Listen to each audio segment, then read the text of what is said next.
sure I record, because I've made that mistake before and done so many podcasts, and that's the worst. And you're sitting there 10 minutes in like, oh shit, I didn't hit record, which is different when you're doing it over Zoom. You mentioned that one-to-one relationship of podcasting and getting to have those conversations. It's different, man, when you get to do it in person. So hopefully we get to do an in-person podcast at some point in time. I'd be stoked.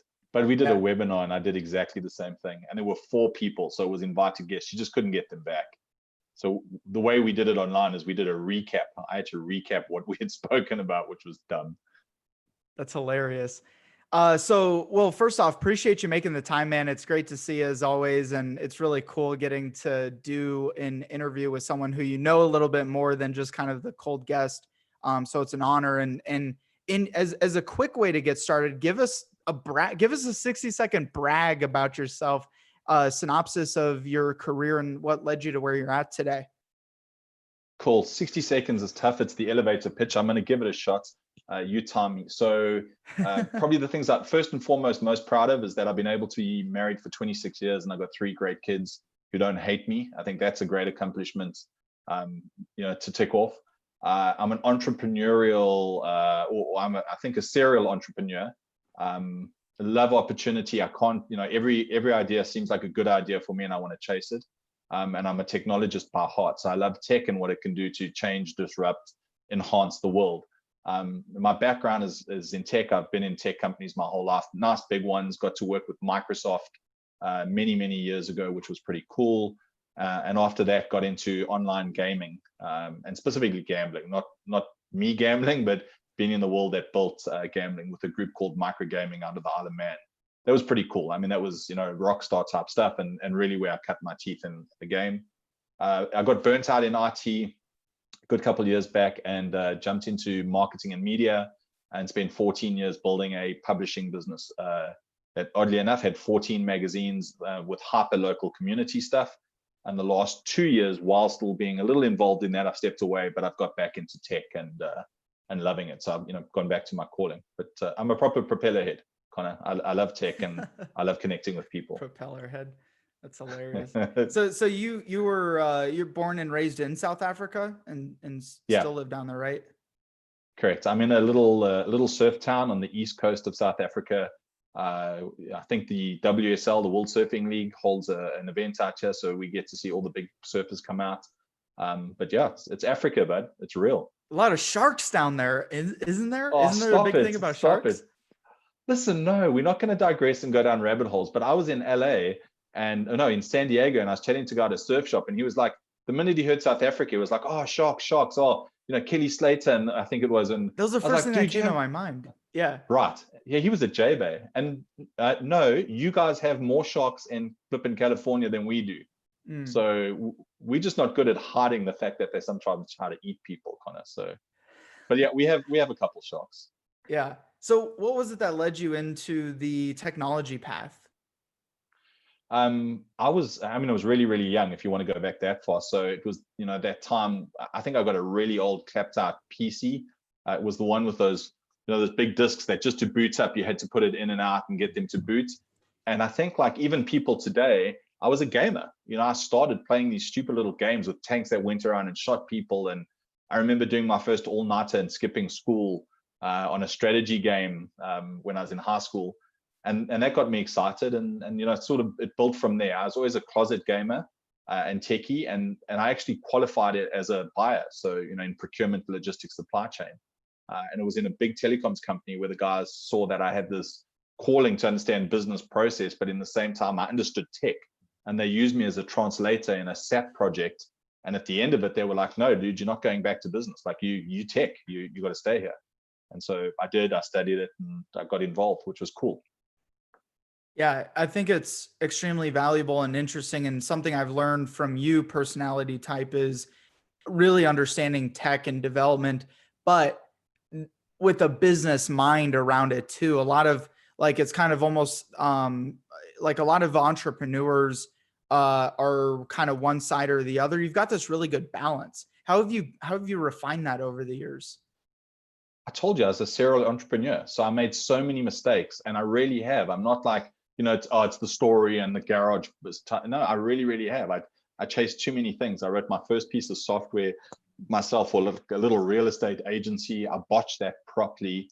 The guy paid me, I had to fix it, and like, so cut my teeth. But at the same time, I met, and common friend Kevin, so good mate and mentor of mine, and he took me down the business path. So I was always, between the tech and loving it, but also learning to understand business and take shots at it and fail. And I failed a lot. I mean, and I had a few successes. So I think they're both like a double-edged sword. The business part gave me sort of the creative stuff. I know it sounds weird, but it was the creativity to try stuff and interact with human beings.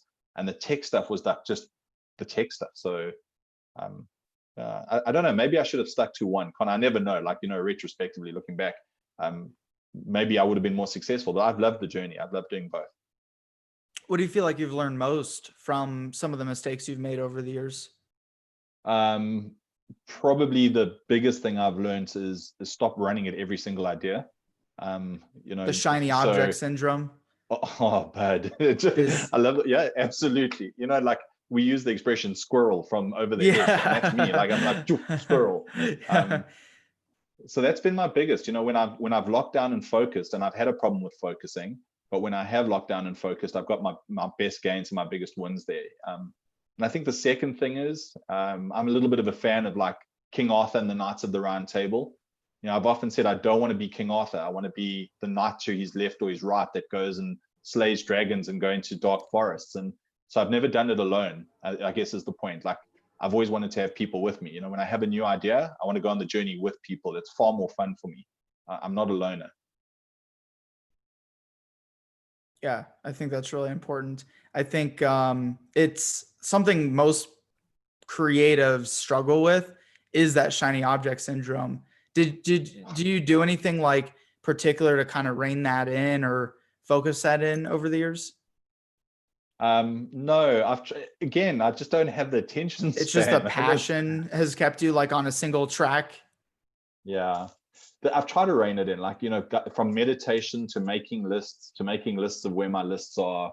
I've some of it's worked, Connor. Like probably the biggest thing, I know this sounds stupid, but the biggest thing is it's the shiny object, but it's also, just having to get stuff done. And so I do procrastinate a lot. I used to, even worse. And it sounds like such a stupid little gain or win, but again, I got it from Kevin and from my wife, oddly enough, is to make a list. Whether it be for the day, the week, the month, set a goal, and then I need to keep coming back to it. So for me, my lists are the things I come back to every day, and I go like, hey, did I do this? Because I feel really accomplished when I do tick stuff off. But the problem is, the worst thing that they ever invented was a book where you can turn the page. Because I write my list on the one page, and then tomorrow I'd flip the page and go, oh, new list, and I'd forget about everything else. So just need a big running scroll. Yeah, the good old days where they pull their thing out or chisel it on the wall. I'm not sure. Yeah. I guess you could use toilet paper and Sharpie. No, I'd lose it, but I really but it sounds stupid because it's such a simple thing. But stay away from shiny objects and going down rabbit holes by managing your time, which I've had to learn to do, and keep looking at your list. Because every time you look at your list and you go, hey, I want to tick this off today, and then you go down a rabbit hole, like you'll come back an hour later and you go, yes, I'm really not happy because I've lost that time. I can't get it back. And so it forces you through some pain to get a little focused. Yeah, I just published an article called 3 Feet from Gold, and it's kind of that reminder. It's like you get into something and then it's so easy to want to jump into the next thing because it's not like paying off immediately or working right away. And it's like at any point in time, you could literally be just 3 feet from gold, just like 3 feet from that, monster breakthrough that's about to happen. Yeah. I read something not too long ago. So there's a book called Atomic Habits, which is absolutely brilliant. And it was a subset of that. And I was listening to these podcasts, but I read it and it said, everyone you get excited by new stuff, but can you withstand or endure boredom? Because really successful people are the ones that can endure the boredom, and that was, again, a light bulb moment for me more recently, because I'm always chasing the new stuff because it's sexy and exciting, and it's not punching out stuff in factory style, and that's the boredom stuff. But there's a guy that lives down the road from us, he's done the same thing for 20 years. He's got a machine that pumps out, it just punches out the little foam objects that go into your tablet bottom, the plastic tablet containers. Like there's a little foam always at the top that they put in. Like that's all he's done his whole life. Like he bought a machine and he scaled it up to 2 or 3, but not massive. But Connor, he's got a huge house and he's got a boat and he's got like a holiday house and he's put his kids through private school and varsity. And I'm like, he learned to enjoy the boredom. He punched out foam for 20 years. So I think I'd lose my mind, but he did it. Yeah. Yeah. And I could go on a rabbit hole on that one, but, but something you have had a pretty big emphasis and focus in is media. You're not just purely a developer behind the scenes, media, marketing, lead generation. What's been exciting about that for you? The realization that you had to separate content and channel. That was a biggie for me. So getting into that world and, with a business mindset on, because everyone was trying to have a certain recipe. And so one is I understood that, one, create great content. Any good story or visual will find its way to a consumer or reader of that content. So you needed to be focused on that. And so many people get confused. They're like, I want to produce the content, but I want to produce it specific to a channel. I was like, no, first learn to tell good stories or produce good pictures, and then let the channel figure itself out. And the channel moves. Today it's Facebook. It was MySpace before. It's Instagram. It's podcasts. But the reality is, kind of like this, what we're doing is storytelling to some degree, and it'll survive any channel. So that was a big eye opener, and I loved it. I figured it out early, and it allowed us to just really go and chase great stories. And I'll bring it back because like great stories, they do a couple things, right? They're not just storytelling, but they are marketing. So, the story of active blogs, there is a story to it and people are interested in it. And so if you get that storytelling right, then it'll evolve and it'll find the right channel to get to market. And then you tell it. And so I got excited by creating the content and knowing the storytelling, and then chasing, the rabbit hole issues, but chasing the new channels or figuring them out as they came along, and seeing how we could fit the stories in. So here we are today doing podcasts, telling stories. Yeah. What do you think keeps most B2B marketers, business development leaders, company owners away from? Because it sounds so simple, like tell your story, people will be attracted to it. Why do people struggle with that? Two things. I think they think their stories are boring, and they're generally not. So unless you're really, really, really, really, really crappy and you don't have a great story, like all of us have struggled through something, and our growth has come from struggle. And so maybe it goes back to what I grew from, but I listened and read to a lot of stories and what people did. So I was learning. So there's always a learning in someone's story, but they don't believe it. And I think the second thing is it takes time. It is time consuming to create story. So the market at the moment wants the wham bam, thank you ma'am, cut and paste templates. How do I just create volume? There's no quality in the storytelling or the content they're creating. That's why they stay away from it. They're scared. They don't think that what they got is great. And so they're looking at someone else to give them a template, and they go, oh, I'll just change some stuff in here and I'll use it. They need to trust themselves more, man. Somewhere in your gut is always a good story to tell, even if it's a 2-liner. I love it. What do you think's changed most over, you've been in marketing even longer than I have, and what is it you think has evolved the most in marketing sales over the last year, and especially with all of recent events? What are some of the biggest changes that you're seeing?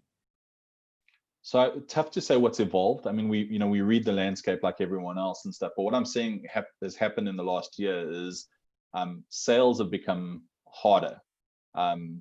And so businesses are struggling because really the revenue drives the business. Without the revenues, we're not making money. So we're seeing people are really struggling to make the sales. Relationships, I can refer back to Lorinda, my wife, and her magazine business at the moment. Pros and cons, they're looking at whoever they haven't kept relationships with in terms of advertising clients. They're struggling to get them on board. There's limited budget and stuff. So relationship is really, really key. And I hate it because it's quite cliche at the moment. Everyone's saying it, but it's really true. Relationships are solid. And then I think I'm seeing, and we spoke about a little bit before that, I think I'm seeing businesses getting scared or are being scared of doing sales. Like they're happy to outsource it and give it to other people, thinking that someone else can do a better job. And in some instances, there are people out there. So I don't know if we spoke about it. Like, I don't know if that's a factor of them being scared and the market being tough at the moment. So, they're struggling, or them being really smart by outsourcing it and realizing it's not in their wheelhouse. And they're sticking to their knitting. So I'm still out on that one, but that's where I'm, some of the shifts I've seen. You think that's the right way to go, outsourcing versus insourcing sales? I feel like it's this back and forth I hear from a lot of other B2B sales and marketing leaders is you can't really outsource sales so much. I mean, you can in certain ways, but if you're talking about a high dollar, high value B2B product or service, people are also buying you. So that's part of the process. Yeah. Yeah. So I think you're absolutely right. To outsource the real sale, very, very tough. To outsource the lead gen, a lot easier. Well, easier in that, you can quantify the type of lead you want to find, and what the demographic is and the structure of that lead. And then someone else can go mine for those leads. They can bring them, they can do a little bit of pre-qualification on those, and they can put them in front of you. And then you're 100% right. Like if I can't close the sale, then it's probably not a lead gen issue. It's probably a selling issue. But at least then I got quality leads coming, because right now with budgets being a challenge and stuff, I think the salespeople are becoming the marketing people, and that's also confusing. So I don't know if I'm giving you gold here, but I'm just sharing thoughts. So no, I think it's interesting, and it's a conversation people are having behind the scenes. I mean, you and I, like, scared of sales. I think it even goes back to some of the things we were talking about before we started recording. But where do you think that fear of sales comes from now, especially? So just briefly, it's and again, so corny, but it's the rejection.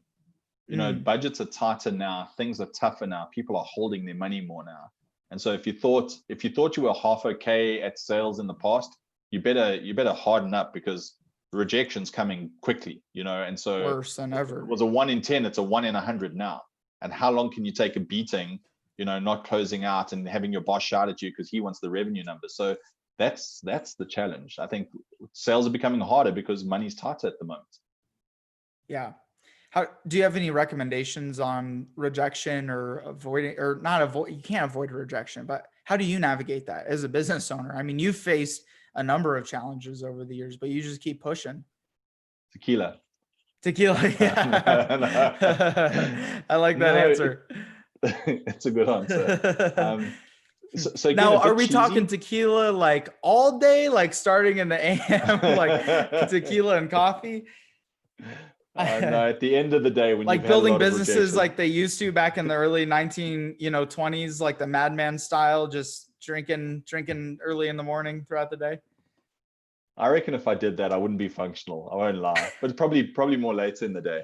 Yeah. What was the question? How do we handle rejection? That's a good question. How have you, I guess more so, how have you navigated that? Oh, I was going to say, and this came out of for some insider people who interested in me. So I'm not overly churchy, but I like to go to church, and so I have a religious view in life. And somewhere, I can't remember where it was. I think it was Global Leadership Summit, which is a lot of good businesses. Someone turned around once, and this expression stuck with me. It said, "It doesn't take 1,000 no's; it just takes one yes." And that's what you're searching for. So for every no that you get, you're one step closer to getting the yes. And so that was a bit of a mind shift for me, because, like, how do I handle rejection? I know that the rejection means that I'm one step closer to getting a yes eventually. Like, I need that tenacity and that perseverance. And so, if it's 5 no's today, guess what? Those guys are out the way, and I'm on to my next one, because somewhere in the next one, there's going to be a yes. Yeah. You almost got, as business, whether you're in sales, marketing, any role now, you almost got to learn to love the rejection at some point in time and appreciate it. It's a challenge though. And that's the cool thing. Like, it's not even in the rejection. And this is my personality type. Even in the rejection, I'm finding the story or the connection. So like with salespeople say, oh, the guy told me he had no budget. Okay, cool. Why did he have no budget? Oh, no, I don't know. He just doesn't have. When will he have budget? And when he has budget, how much will he have? And is he bringing it back into print, or is he going into digital or social or event-based marketing? You're not asking because you're trying to hook him. You're trying to ask him because you're trying to gain some knowledge of where the industry is going. So like if you can have that conversation, then that prospect's going to, again, maybe it comes back to the storytelling. He's going to tell you a story, and somewhere in that story that he's telling you about his situation, there's a piece of gold that gives you some insight to whether you're going to close the deal or not. And worst case scenario, if you walk away with no deal, Connor, you've connected with somebody, because people love telling other people their stories. Definitely. Yeah. Shifting a little bit, what is it that led you into understanding, like realizing the value and opportunity of LinkedIn? What led you down that path and building a whole business around that? So I didn't know, and I want to be honest about it, and I want to be frank about it. I didn't know that there was a big opportunity in LinkedIn. I'd love to tell you that it was on my radar, and like Gary V, I was scanning all different tech. I wasn't. I was looking at different stuff, but LinkedIn I tried years ago, and it was like there was a product called Visual CV that came out, and and I took the license rights for Africa to it. And I thought, nah, man, LinkedIn and Visual CV pretty much the same. Like it's just an online CV platform. And then Kevin, he had developed eLink, which was a network tool and automation tool to build network on LinkedIn. And so he got me into it, and he said, hey, have a look at this thing, and maybe even have a look at running it from a tech point of view. And I was hooked. I'm not kidding. Like it took me probably, I don't know, maybe 2-3 weeks of just diving deep into what LinkedIn was doing at that time, and how you could build network, and the real value. Like, I'm trying to make the sale. I'm trying to get to the right person. I'm trying to cut through all the clutter. I was trying to find all those different ways and help people do that in marketing. And all of a sudden, instead of marketing in a massive way, I was able to use LinkedIn, or at least back then, to cut through all of that and go find a decision maker. And if I could connect with them, then I'd save myself a bunch of time and money in marketing. And I was now focused on that, and that's what led me to it. So I think it was Kevin showing me the opportunity, and fortunately being led to it, and then just quickly, like boom, like this, seeing the opportunity in it. And then we went hard. Then we knew, look, LinkedIn was a place to go. And also, what's that book, Blue Ocean Strategy? It says, don't feed where the oceans are red and the sharks are eating. As we spoke about the sharks, go find blue oceans. LinkedIn was blue ocean maybe 3-4 years ago. Yeah. So how about now? How do you navigate being how do you navigate being a standout even still to this day on LinkedIn? It's the same adage. So it's tough to be a standout, I won't lie. And let's be honest with you, like Connor, your business around active blogs, there's some really fantastic stuff with real human beings. In my world and what we do, we unfortunately we see a lot of botification. So we think the ecosystem's got a little muddied. Facebook went there, like they say, oh, we got over 2 billion people on the platform. No crap, you don't. You got like 1 billion and a whole bunch of people creating bots and fake accounts. Bunch of bots, yeah. Exactly. LinkedIn, it's there, so it is a little bit more muddied. So it's been tough navigating it. Again, I think I'm struggling to answer your question, but I'm thinking to stay at the front of it now, because there's a lot of players. There's a lot of guys that come into that space. It's not so blue ocean anymore. But I think we've been there. So the cool thing about eLink, the product that you guys know and that we work with, is we were like one of the first 2 guys out the gates. It was ourselves and another product, and those guys bailed. And I mean, so we've been around a long time. We're the old guys on the block, but we understand it. I don't know how much detail you want to get into it, but like we've stayed away from things like APIs and bulk automation, and we've kept it human. And that's how we stay ahead of the curve. So when LinkedIn gets upset with people, we're going like, guys, we're just automating human behavior. We're not doing bulky stuff. Yeah, and I think we should. I think we should talk about it, because it's top of mind for so many people. Is I have a disdain for LinkedIn because there's so much spam, so much, people. It goes back to the lead generation conversation we're having. Also, people try too much to automate everything, that it creates the opposite effect, right? So I feel like that's where the value of eLink is that it automates the right things, but not the things that it shouldn't be. That other softwares and LinkedIn tools just do it wrong, and do it where it's actually creating a bad name for people who are genuinely whether it's LinkedIn or any other social media platform, building their brands. Absolutely. And it goes back to, what I don't want to be doing my whole day, Connor, is I don't want to be sitting on LinkedIn. As much as I'm a techie and I love platforms, I don't want to be sitting there searching for certain criteria and sending invite messages.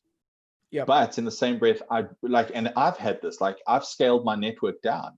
What I do want to do is I want to connect with quality people. So what we've done in eLink is we've said, listen, set up the quality search, find the right people you want to find, then automate that behavior that saves you time by not having to sit there and send, or do a profile view or send a connection request. But don't do this the other way. Don't just go, well, I'm just going to spray and pray and I'm going to run this engine 24/7. And with eLink, and there are a couple other guys, like we won't let you do that. We limit the numbers. Mm-hmm. And we limit it because we have to stay true to the ethic we have, which is, hey, we automate human behavior. So, and LinkedIn gets upset. Fortunately, we did it beforehand. We took the principal view of automating human behavior. For a lot of the other guys that wrote scripting and went large, LinkedIn came back and smacked them and said, no, we're going to impose limits. And they're no longer in business. You guys have stood the test of time to a lot of other softwares out there. And I think something too, that just to speak to how much I appreciate what you guys do is literally taking feedback from users. I mean, you guys built an entire feature based upon recommendations that I made. Like, that's incredible. Like, who else is going to do that?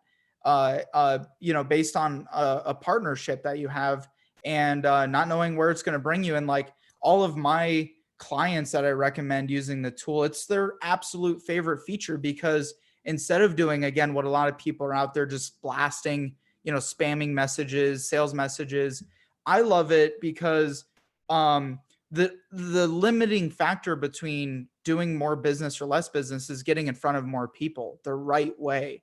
And eLink allows you to do that by following accounts, viewing profiles. There's no other product out there that does it in that combination that eLink does.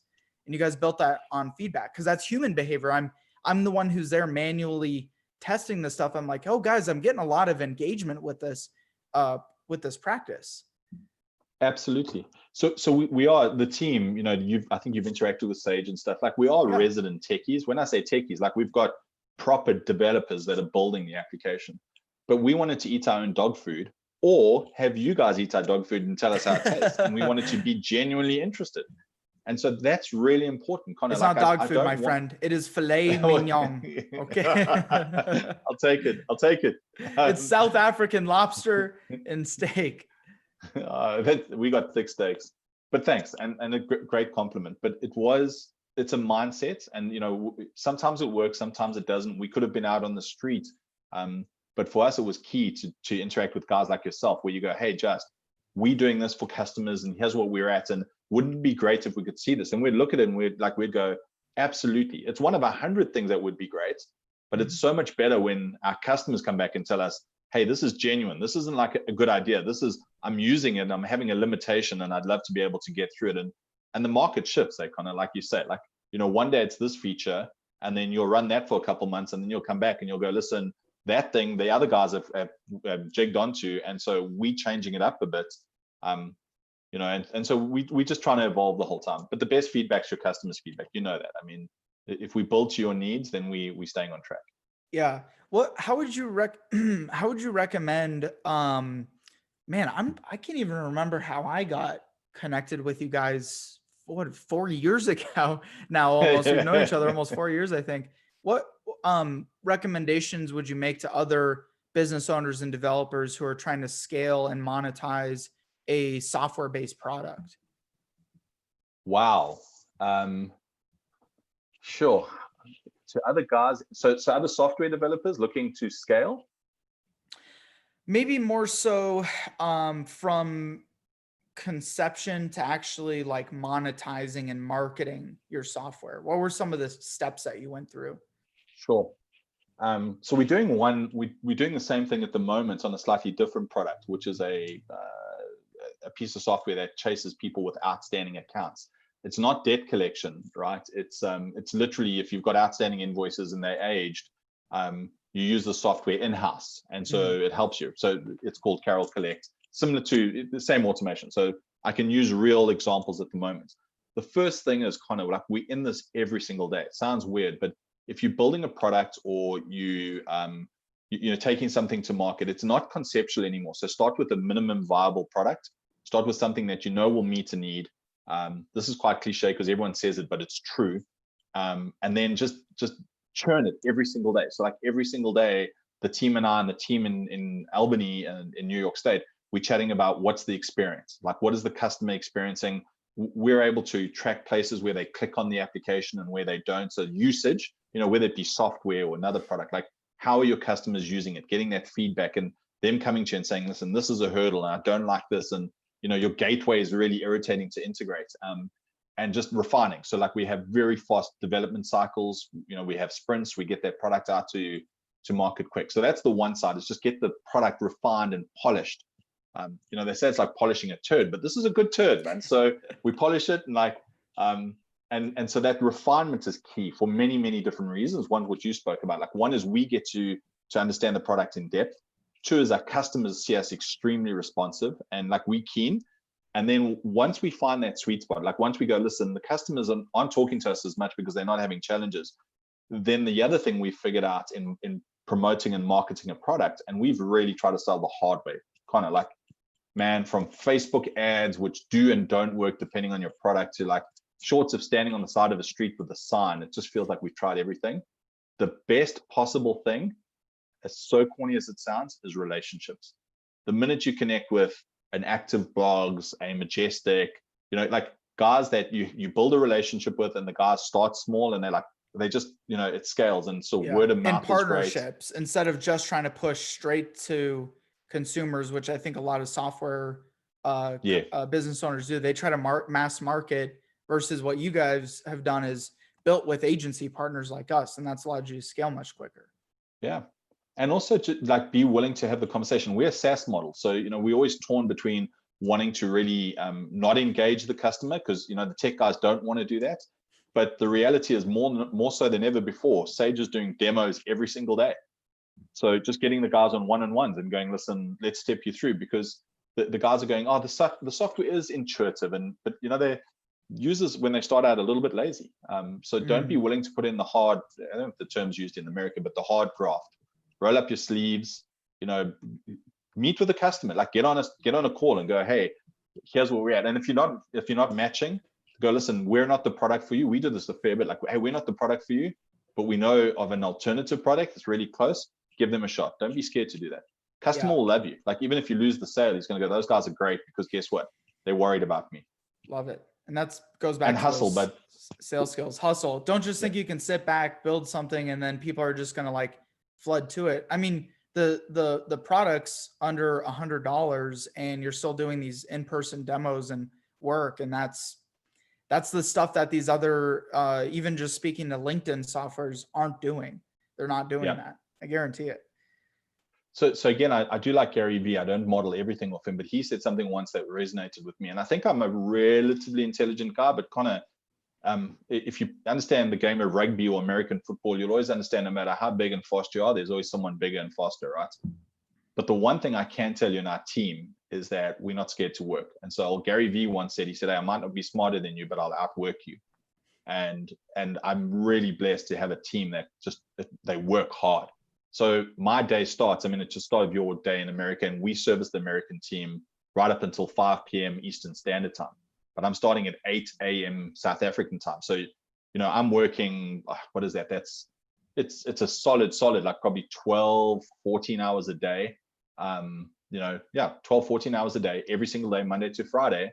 And we're not doing it because we're going, we're making a fortune. We're doing it because our market's American based and we want to service our customers. So guess what? In the day, we're coding, we're doing all the stuff around the scenes. And then in the evening, we like connecting with you guys and pushing hard. So hard work. I find that a lot with overseas partners outside of the US. A lot of US entrepreneurs want to complain about that, but you almost have to do that to work with the US markets if you're overseas. So mad respect for how hard, and you guys do work really hard. Always get back to us, always support us. And we've gotten to build a relationship out of that too, which, now there's even other areas that we're like, wow, there's such a bigger picture opportunity with our partnership here to take that and expand upon that. 100%. So yeah, man, there's so much more I want to touch on. We'll have to do another podcast because I really want to dive into what do you really think the future of social media automation is going to look like, and just social media in general,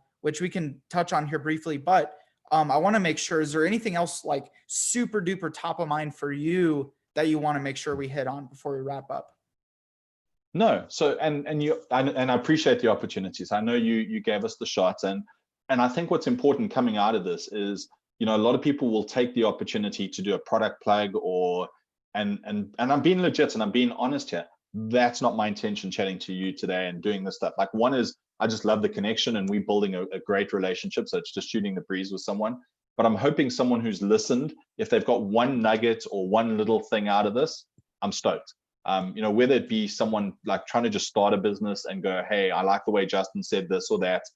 Cool. If it's someone looking for eLink and LinkedIn automation, absolutely, we'd love them to come to the site. But I'd rather people get hold of me and say, here's what I'm trying to do, and then we can say, listen, we can fit or we don't fit. So no, so nothing going away from this except saying, hey, let's have another podcast. I'm always game. And maybe let's finish up with what you were saying. What's the future look like? And I think we'll unpack it in a big way next time. The future of automation and social media moving forward. I don't know, Connor, you answer this one, but it's a dog and pony show right now, isn't it? There's a lot of Facebook noise to are in break through. turmoil. There's Facebook are in trouble. So they just, they launched, what was it? Stop Hate for Profit. Big advertisers pulling out. I mean, serious guys. I don't know if that's going to impact them. Yeah. See, but then someone could look at that, and then someone like us could look at that and say, oh, we should start diving into Facebook marketing, because now there's this huge void of these large companies pumping millions a day into their budgets. Yeah. So the small guys can now take over. But is it the platform? So, when I say, is it the platform, like I'm just finding I'm struggling with Facebook. So this is not a bash of them. So I think you got to find the platform and the course that works for you and resonates as much as you think it resonates with your market. I've circled back to Twitter. Like I love it. It seems a lot more immediate. I feel like it's less addy and like people are less likely trying to push stuff down my throat. So I'm still LinkedIn, great. Finding new contacts, guys I worked with in the past. So that's still a biggie for me. I think Facebook's going to struggle. Got to be honest. Like if you go, hey, predicting the future, I think they're always in trouble now. They've become the big bad guy on the block. Old Zuckerberg, he's going to take a few smacks, and someone's always going to be trying to do him in. What else is there? Insta is solid. It's still part of that family, but it's in there. Yeah. You guys don't use WhatsApp a lot, but I think that's a platform to watch out for. As social media though, or more communications? But it's a bit of both, right? Isn't it morphing? Because like WhatsApp was just comms. It was like text messaging. But from what I understood. Correct. Now you've got groups. You've always had groups. They've got your live feeds or your daily feeds. So even on WhatsApp, just like Instagram, you can put those up. Yeah. It's got a big base. Not big in America. Rest of the world, massive. They've got an API, that always opens up tech guys to writing stuff for it. And then, there's all the others. So, I mean, TikTok, they were coming out strong until they started to do naughty stuff. Yeah. So they're on a wobble. I'm still circling back to LinkedIn. I think Microsoft's got. I know it always goes back to LinkedIn. Honestly, it sounds almost like kind of self-serving in a way, and maybe biased between the two of us. But really, I mean, you look at all the platforms, like, where do you get more reach when you post organically? Where do you get more targeting without even having to do paid ads? Where, like, it's LinkedIn. I mean, damn it, man, they've stood the test of time, and hopefully they're going to just continue to improve. And I'm seeing some amazing stuff in updates and company pages, live streams. They're testing stories. I think South Africa has stories on LinkedIn too. I don't know if you have it. No. Hasn't arrived yet, but we'll keep an eye for it. Yeah, some places have started doing that. So what's going to be the implications of that? I mean, I wouldn't have the other platforms if LinkedIn had live and LinkedIn had stories. Yeah, it's going to be an interesting one. The great thing is, though, it gives us the opportunity for someone like me who's interested in the rabbit holes to chase them and to go try them out, Connor. But I don't know. It's a weird world.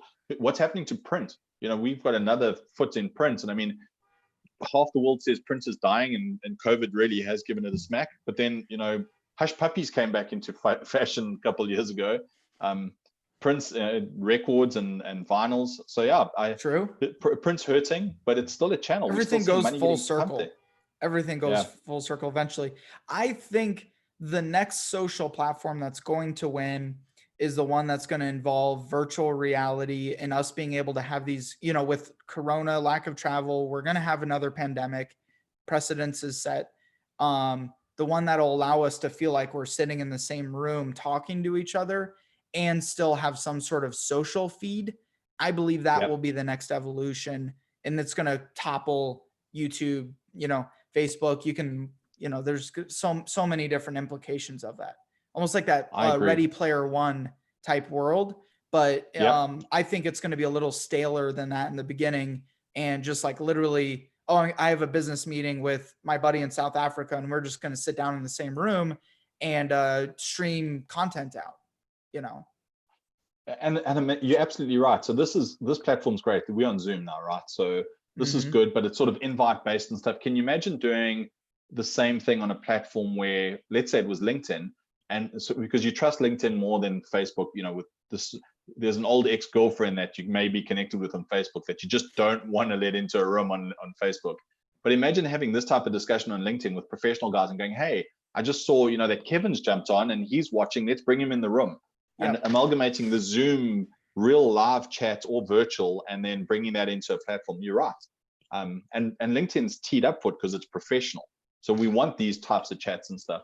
The social stuff you still want to do around a barbecue with a beer, but the business stuff, the business stuff, because still a lot of my other clients who have been in business for 30, 40 years, and they have only done business like in a room with executives, and that option is going to go away eventually. And so how do you read those social cues? Because even through Zoom, it's difficult. Like you can't see how my hands are, how I'm sitting in a chair. So I foresee that'll be the next evolution of social networking. Eventually, it could be 5 years. The exponential growth curve of technology could be the next 5 years, could be 10, 20 years from now. Who knows?